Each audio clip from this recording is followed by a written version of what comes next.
आज चोपडी जिल्हा परिषद गटासाठी मी प्रशांत भाऊ वलेकर भारतीय जनता पार्टीकडून नामनिर्देशन पत्र दाखल केले आहे. मी गेले कित्येक वर्ष चोपडी जिल्हा परिषद गटामध्ये लोकांच्या जनसेवेचं माझं काम चालू आहे.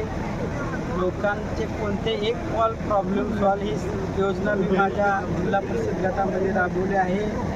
भारतीय जनता पार्टीचे जिल्ह्याचे पालकमंत्री आदरणीय जयकुमार गोरे साहेब, मी ज्यांच्या छत्रसेवेखाली काम करतो, माझे नेते आदरणीय बाळासाहेब एरंडे मालक, या जिल्ह्याचे जिल्हाध्यक्ष माननीय चेतनसिंह केदार साहेब, आमच्या मंडलाचे तालुका अध्यक्ष हिप्परकर साहेब, या सर्व नेते मंडळीच्या मार्गदर्शनाखाली गेले कित्येक दिवस मी चोपडी जिल्हा परिषद गटामध्ये लोकांच्या समस्या आणि विकास निधी आणि जिथं विकास निधी आला नाही तिथं मी स्वखर्चात कामं, रस्ते, लाईट, पाणी यावरती काम केलेलं आहे. आणि या जनतेच्या आशीर्वादापोटी मी माझं नामनिर्देशन पत्र दाखल केलं आहे. विचारा की तुमचा विकास आराखडा काय असणार आहे पुढं निवडून आल्यानंतर?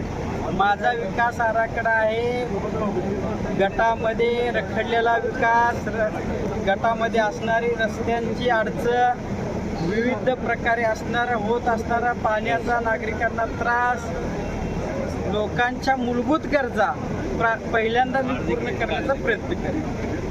आता युती कोणासोबत आहे तुमच्या पक्ष? आता युती आघाडीची चर्चा ही आमचे वरिष्ठ नेते करतायत. तो विषय माझ्या लेवलचा नाही. मला पक्षानं सांगितले की बाबा आपण आपलं नामनिर्देशन पत्र भारतीय जनता पार्टीच्या वतीनं दाखल करा.